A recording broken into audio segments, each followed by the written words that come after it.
destruction was so complete. The suffering was so biblical. The betrayal was so profound. Black communities deserve the opportunity to confront the past. Our city has been stuck since then. We've never recovered. Tulsa was the best place in the nation for African Americans. We have everything from hotels, theaters, doctors, lawyers. People refer to it as Black Wall Street. Showing Black people that a new world was possible. The Tribune published a story titled "Nab Negro for Attacking Girl in an Elevator." It was a false narrative to keep Black people in their place, to reinforce white supremacy. All across Tulsa, angry whites are now organizing. They get their guns, they get their torches. At that point, they start moving towards Greenwood. All hell broke loose. My mother says the white folks are killing the colored folks. Firing into homes. Bombs dropping from the air. It was just an all-out massacre. Not one of those men who participated in the Race Massacre were ever brought to justice. The Tulsa Tribune refused to write anything about the massacre for more than 50 years. Victims were being buried in unmarked graves across the city. The reason we understand the history of the massacre is that certain survivors decided to talk about it. My mother saw 4 men coming toward our house, and all of them had torches. We would be looking for the remains of those who were lost so tragically. This is so beautiful and sad at the same time. We need to do something about what happened in Tulsa. There cannot be any justice till there is proper respect, restitution, and repair.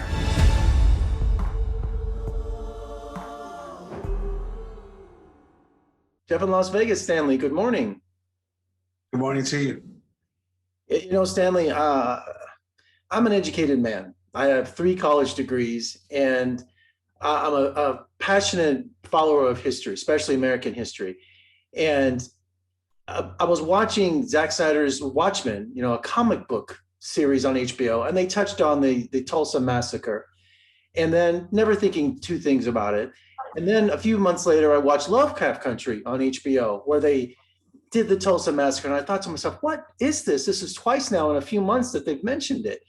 And it's taken a comic book and a science fiction series to bring attention to one of the worst shameful events in American history. And I'm just embarrassed.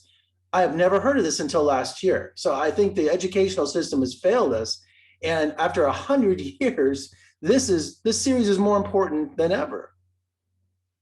Yeah, I mean, don't be embarrassed because so many people didn't know about it. You know, I mean, I just kind of heard about it a few years ago. I mean, it's possibly because, you know, the incident was obliterated. You know, the Tulsa newspaper did not cover it, you know, and refused to report on it in the years subsequently. You know, they just didn't it acted like it didn't happen.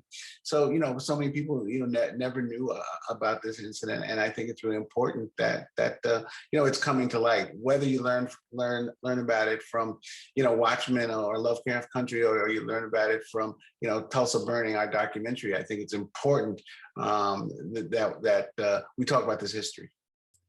And, you know, I love how your series has to go back to Reconstruction and show the migration to Indian territory, you know, how Oklahoma became a state and the oil boom. And it just shows that how systemic racism it's survived, you know, when it had a chance to change and prosperity for the Black community, and just how it was taken away. It's almost unbelievable as you watch this series that this actually happened or could have happened. Yeah, I mean, I think that's a great point. I mean, I think that one of the things that's most startling about the film is that these communities like Greenwood and Greenwood especially were actually formed in fact formed, that Black people, you know, went on covered wagons and on foot and on horseback to the West to try to find a place where they could live in peace and dignity and prosperity, and founded Greenwood, which was the biggest and the best of these communities. And it was destroyed by, you know, an act of racist massacre in 24 hours. And unbelievable prosperity and progress for Black people then. I mean, a city within a city, it was a model for the future. It showed that it could work. And just think of the setbacks from that a century later, that it could have been such a different society if it was allowed to flourish. Yeah, it's so interesting. We were talking last night, and one guy raised a point that the number of patents that Black people applied for fell off after Greenwood. You know, I mean, it's such a discouragement, you know, if you think that, oh, if we build something, it's just going to be destroyed, you know, and that's what happened in Tulsa. You know, that's what happened to Greenwood. It was destroyed. It was destroyed only because of jealousy and because of racism. And you know, that's very clear. So, you know, it's an example to people, a negative example, you know, don't even try, because if you strive and try, you know, you can just be set back at a moment's notice or at a whim. I think what was missing, it had every element of success, you know, from education to everything that was happening in Greenwood. But I don't think the Black community utilized their money and power politically. I didn't see that in the series, that if they had political power, if they used their money and influence in Washington or wherever, that maybe they would have had a chance. But I didn't see that at all. Yeah, I mean, I think in some ways, you know, that's, you know, almost magical thinking, you know. I mean, could they have really, you know, exercised political power? I mean, the other thing that you could say is they didn't, you know, they lack law enforcement, but you know, they did have guns, but you know, you know, African Americans are a minority, you know, and so that if you face overwhelming, you know, violence and overwhelming force, which the African American community faced, and they tried to protect themselves, you know, they went and got their guns and tried to protect themselves, but white folks came not only from Tulsa but from surrounding towns. You know, they flew over Greenwood and dropped fire bombs on people's houses and businesses, you know, so that, you know, I don't think political power, you know, at that point in 1921, is something that's really achievable. When I came to Pastor Vernon Church in Tulsa, I knew nothing about the history of this church. One of my trustees gave me a tour, and when I saw the cornerstone outside, and the cornerstone is still there, it reads, "Basement erected 1919. I said, "Is that the same one we have?" He said, "Yes, that's the same basement that you just walked through." So it survived 1921 Race Massacre. He was like, "Yes." I was like, "Do you know what this is?" He was like, well, I said, we have something left, right? All is not lost. If that wasn't enough, you know, the massacre, then afterward, the city of Tulsa grabs their land stolen by the city, you know, millions of dollars of equity lost, all the money, the millions of dollars lost in the Greenwood community. 100 years later, what is Tulsa doing about it? Well, I mean, I think the you know, African American community is organized and trying to get some kind of compensation, you know, because they were not compensated, their insurance claims were not honored, you know, so it was just a total loss of millions and millions of dollars.